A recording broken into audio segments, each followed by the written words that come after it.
বাণীর ক্ষতি করতে যাওয়ায় মৌলিকে উচিত শিক্ষা দিল ঈশানী। হ্যাঁ বন্ধুরা, এমনটা দেখা যাবে। তাই সম্পূর্ণ জানতে ভিডিওটিতে লাইক দেওয়া, চ্যানেলটি সাবস্ক্রাইব করে দেখতে থাকুন। গল্পের শুরুতে দেখা যাবে মিস্টার দত্ত যখনই ইস্তফা দিয়ে চলে যেতে লাগে তখন বাণী বলে, দাঁড়ান, আপনারা দাঁড়ান। ওইদিকে দেখা যাবে পিনাক্ষী বলে, ঈশানী, আমাদের কোম্পানিটা একদম বন্ধ হয়ে যাবে, মুখ থুবড়ে পড়বে, ওনারা এতদিনের এমপ্লয়ি। তারপরে বাণী ওনাদের সামনে গিয়ে দাঁড়ায় আর বলে, দাঁড়ান, আপনারা যদি এইভাবে ইস্তফা দিয়ে নেন তাহলে আমাদের এত বছরের কোম্পানিটা বন্ধ হয়ে যাবে। আপনাদের সব সমস্যা আমরা শুনবো। আমি কথা দিচ্ছি, সব সমস্যার সমাধান করব, আপনারা একটু সময় দিন আমাকে। তখনই অনিরুদ্ধ বলে, হ্যাঁ, আপনি একটু কথা শুনুন। তখনই মৌলি গিয়ে বলে, মম, ড্যাড, বাণী কিন্তু বড্ড বাড়াবাড়ি করছে ওনাদের সঙ্গে। বাণীর এত কিসের কথা? তখনই দেখা যাবে নয়নতারা বলে, দিদি ভাই, দেখছো না ওনাদের সঙ্গে কেমন করে কথা বলছে? তখন পিনাক্ষী বলে, ও তো কথা বলছে, ওনাদেরকে বোঝানোর চেষ্টা করছে, আমরা তো দেখছি। তখন নয়নতারা বলে, ভাত ছেটালে কি কাকের অভাব হয় নাকি দিদি ভাই? তুমি এসব নিয়ে ভেবো না। তখন ঈশানী বলে, আসলে ছোট মা, জানেন কি, আপনার এইসব কথার জন্যই না মৌলি আজকে এরকম হয়ে গেছে, এইভাবে বিগড়ে গেছে। বুঝতে পেরেছেন? ওর মাথাটা না আর বিগড়াবেন না আপনি। তারপরে দেখা যাবে মিস্টার দত্ত বাণী আর অনিরুদ্ধের কথায় ইমপ্রেস হয় আর বলে, আপনাদের কথা তো আমি ফেলতে পারি না জানেন। আচ্ছা, আমরা দেখছি, কিছুদিন সময় দিচ্ছি। তারপরে দেখা যাবে বাণী আর তানিয়া আসে। তখন তানিয়া বলে, মা, তুমি যে ক্লাস টেস্টে ফার্স্ট হয়েছো, বাবাকে বলেছো? তারপরেই বাণীর হাত থেকে কাগজটা নিয়ে অনিরুদ্ধর কাছে দেয় তানিয়া। তখন তো অনিরুদ্ধ কাগজটা খুলে দেখে বাণীকে বলে, বাণী, এটা তুমি কি করেছো? তুমি তো ফার্স্ট হয়েছো। তখন বাণী লজ্জা পায় আর খুশি হয়ে যায়। তারপরেই এই কাণ্ড দেখে বিদ্যুৎ অবাক হয়ে তাকিয়ে থাকে। তখন তানিয়া বলে, আমার মা সবার থেকে বেশি নাম্বার পেয়েছে, তার জন্যই স্যার ম্যাডামরা সবাই খুব খুশি হয়েছে। তখন তো পিনাক্ষী আর ঈশানীও ভীষণ খুশি হয়। তখন নয়নতারা বলে, বাবা, এমন করছে মনে হচ্ছে বড় পরীক্ষায় পাশ করেছে। এটা তো শুধুমাত্র ক্লাস টেস্ট, এতে পাশ করে আর কি হবে? তখন অনিরুদ্ধ বলে, অনেক কিছু হয় ঠাম্মি, কারণ এটা আমার কাছে সেলিব্রেট করার মতো। তখনই পিনাক্ষী বলে, আচ্ছা ছোট মা, যে নিজে এগিয়ে যেতে চাইছে তাকে এইভাবে পিছিয়ে দেওয়ার মানেটা কি? উৎসাহ দেওয়াটাই তো বড়। তখন ঈশানী বলে, কেন ছোট মা, ভুলে গেলেন নাকি মৌলি একবার অঙ্কে ভালো নাম্বার পেয়েছিল বলে ওকে বাবাকে বলে একটা গাড়ি কিনে দিয়েছিলেন? তখনই নয়নতারা মনে মনে ভাবে, গাড়িটা তো আমি চড়বো বলে কিনিয়েছিলাম বুদ্ধি করে, সেটা আবার বলতে আমার নামে গাড়িটা নিয়েছিলাম। তখনই বিদ্যুৎ বলে, কি মৌলি, তুমি অঙ্কে ভালো নাম্বার করেছিলে বলে তোমাকে গাড়ি দিয়েছিল? আসলে আমাকে না এরকম ভাবে কেউ কোনোদিনও কোনো কিছু দেয়নি, সেজন্যই না আমার পড়াশোনাটাও হয়নি। তখনই মৌলি বলে, তুমি চুপ করবে? চুপ করো না। তারপরে বাণী বলে, আমি এই এখন থেকে ভালো পড়াশোনাও করব আর প্রতিটা পরীক্ষায় ভালো নাম্বারও পাবো। তখন তো এই কথা শুনে তানিয়া ভীষণ খুশি হয়ে যায়। তারপরে দেখা যাবে বাণী বলে, চলো। তারপরে ওরা রুমে এসেই বাণীর পড়ালেখার ব্যবস্থা করতে থাকে অনিরুদ্ধ আর বলে, সব বই বের করে দিয়ে বাণীকে বলে, বাণী, পড়তে বসো। তখন বাণী বলে, মিস্টার চ্যাটার্জি, আমি করে নিচ্ছি না এসব। তখনই অনিরুদ্ধ বলে, না, তুমি এখানে বসো, একদম তোমাকে কিছু করতে হবে না, তুমি শুধু পড়াশোনার দিকে ধ্যান দেবে, তুমি বাড়ির কোনো কাজও করবে না। তখনই বাণী বলে, কি বলছেন আপনি? আমাকে কাজ করতে হবে না? কাজ না করলে কি করে হবে? এই কাজগুলো কে করবে বলুন তো? তখন অনিরুদ্ধ বলে, আমি করব, আমি আছি তো, তুমি এখন শুধু পড়াশুনো করবে।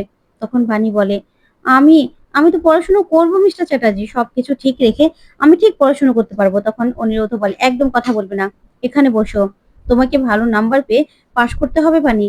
তখনই বাণী বলে, আমি পড়বো তো, পড়ছি তো আমি, আর আমি তো ভালো করে নাম্বারও পাচ্ছি। তখনই অনিরুদ্ধ বলে, বাণী, তোমার চ্যালেঞ্জটা আমি আমি নিজে অ্যাকসেপ্ট করেছি, তুমি চ্যালেঞ্জে পাস করবে। আর তুমি যে লড়াইটা লড়ছো সেটাতে তুমি ঠিক এগিয়ে যাবে। এরকম ভাবে কাউকে কি নিজের পরিচয় পাওয়ার জন্য লড়াইটা করতে হয় বলো তো? তুমি তো করছো। তাই আমি চাই তুমি তাড়াতাড়ি করে পাশ করো আর ভালো নাম্বার পেয়ে পাশ করো, যাতে পিনাকি মেশো আর ঈশানী মাসিমা তারা ঠিক বুঝতে পারে যে তুমি তাদেরই মেয়ে। আর তুমি তো এই রায়বাড়ির উত্তরসূরি, তাই তোমাকে তো তার যোগ্য হয়ে উঠতে হবে, বলো? তখন তো এই কথা শুনে বাণী অবাক হয়। তখন অনিরুদ্ধ বলে, আমি চাই তুমি ঠিক পাশ করো আর তাড়াতাড়ি পড়াশোনা শিখো। তখন বাণী বলে, হ্যাঁ, আপনারও তো অশিক্ষিত বউ ভালো লাগছে না, না? তখন অনিরুদ্ধ বলে, তুমি আমাকে এই চিনলে বাণী? তুমি আমার কাছে সবকিছু। তখন তো বাণী তাকিয়ে থাকে অনিরুদ্ধ দিকে। তারপর অনিরুদ্ধ বাণীকে বসিয়ে বলে, নাও, এবার মন দিয়ে পড়াশোনা করো তো। তারপরে বাণী পড়াশোনা করতে থাকে। ওইদিকে তানিয়া পায়চারি করছে। তখনই অনিরুদ্ধ এসে বলে, কি হয়েছে প্রিন্সেস, তোমার ক্ষুধা পেয়েছে তাই না? তখন তানিয়া বলে, হ্যাঁ বাবা, কিন্তু মাকে তো তুমি পড়তে বসিয়েছো, আর মা যদি জানতে পারে তাহলে তো পড়াশোনাও করবে না, উঠে চলে আসবে। তখন অনিরুদ্ধ বলে, বেশ, আমি আছি তো, তোমার বাবা আছে তো, বলো তুমি কি খাবে, আমি বানিয়ে দেবো। তখন তানিয়া বলে, আমি রুটি আর আলু ভাজা। তখনই অনিরুদ্ধ বলে, বেশ। তারপর অনিরুদ্ধ খুব সুন্দর করে রুটি বানাতে থাকে।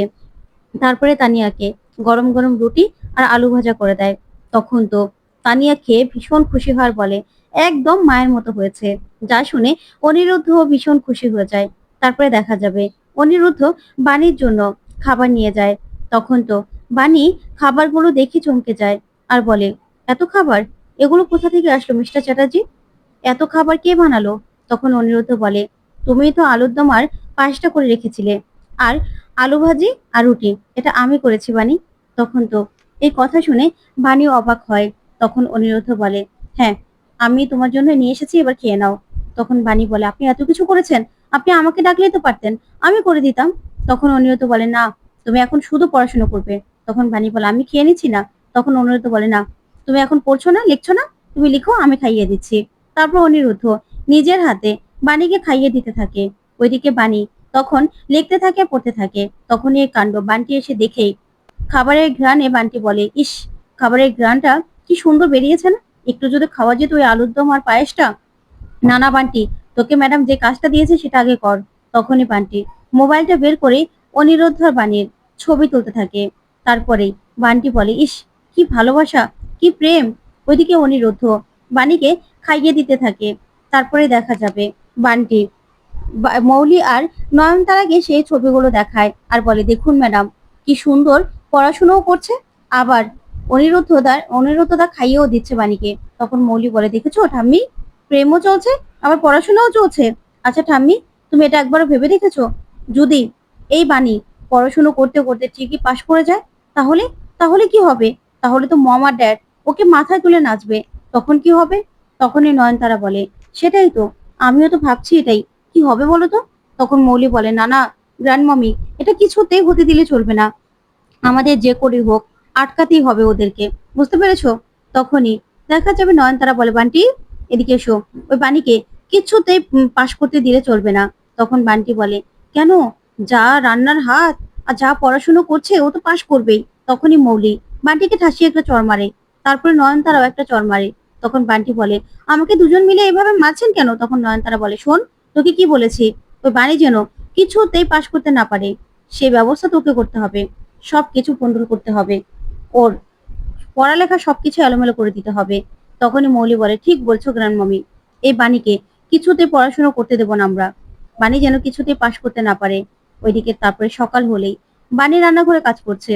তখনই অনিরুদ্ধ আসার বলে, বাণী, তুমি এখন এখানে কি করছো? যাও, স্কুলে সময় হয়ে যাবে তো। তখন বাণী বলে, না মিস্টার চ্যাটার্জি, এই সংসারটা তো আমার, আর আমাকে তো সব কাজগুলো করতে হবে, বলুন তাহলে এইভাবে হলে হবে? তখনই সেখানে নয়নতারা মৌলি আসে আর সে বলে, কি, রান্না বান্না কি হবে না? আমাদের খাবার চাই। আর শোনো, তখনই মৌলি অনেকগুলো অর্ডার দিতে থাকে বাণীকে। তখন অনিরুদ্ধ বলে, শোনো মৌলি, তোমার সব কাজ আমি করে দেবো, কিন্তু বাণী কিছু করতে পারবে না। তোমাদের মধ্যে কোনো মনুষ্যত্ব আছে? তোমরা কি মানুষ নাকি? তখন নয়নতারা বলে, কি বলছো তুমি অনিরুদ্ধ, আমরা মানুষ না তাহলে কি? তখনই অনিরুদ্ধ বলে, শোনো, পশু পাখিরও না মনের মধ্যে মনুষ্যত্ব বোধ আছে, কিন্তু তোমাদের নেই। তখন বাণী বলে, চিন্তা করবেন না মৌলি, আমি আমি তোমাদের সব কাজ করে দেব। তখন নয়নতারা নিজের খাবারের অর্ডার দিলে ওইদিকে অনিরুদ্ধ বলে, তুমি সব কাজ পারবে একা? এত কাজ কি করে করবে?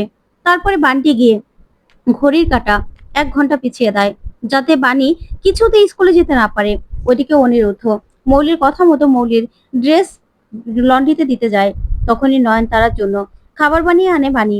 তখন নয়নতারা বলে, ডিম, আজকে তো আমার নিরামিষ, আজকে আমি এ খাবার কি করে খাবো? তখন বাণী বলে, কেন ঠাম্মি, আপনিই তো বললেন ডিম খাবেন। তখন নয়নতারা বলে, ওটা মনে হয় ভুলে বলে ফেলেছি। তখনই দেখা যাবে বান্টিকে সেই খাবারটা দিয়ে দেয় নয়নতারা। তখন নয়নতারা বলে, শোনো, আজকে না আমার নিরামিষের মোমো খেতে ইচ্ছে করছে। তখন বাণী বলে, মোমো এই সময়? তারপর অনিরুদ্ধ এসে বলে, কি ব্যাপার বাণী, তুমি এখনো দাঁড়িয়ে আছো কেন? তুমি এখনো স্কুলের জন্য বেরোওনি? তখনই বাণী বলে, কি করে বেরোবো, এখন ঠাম্মির জন্য খাবার বানাতে হবে তো। তখন অনিরুদ্ধ বলে, ঠাম্মি, এটা কিন্তু একদম ঠিক হচ্ছে না, একজন মানুষকে এইভাবে এইভাবে সময় নষ্ট করা হচ্ছে, ও যেন পড়াশোনা করতে না পারে, স্কুলে যেতে না পারে, সেজন্য ওকে আটকানোর চেষ্টা করছেন, তাই তো? তখনই সেখানে ঈশানী চলে আসে আর এসেই বলে, কি হচ্ছে এখানে? তখনই মৌলির আর ঠাম্মির সব কাণ্ড দেখে ঈশানী রেগে যায় আর বলে, আচ্ছা মৌলি, তোমাকে তো তোমার দাদু বলেছে না নিজের যোগ্যতা প্রমাণ করতে, একটা সুযোগ দিয়েছে। তখন মৌলি বলে, কেন মম? আমি তো কোম্পানি প্রফিট করে দিয়েছি, আর কি করতে হবে? তখন ঈশানী বলে, আর কি করতে হবে তুমি জানো না?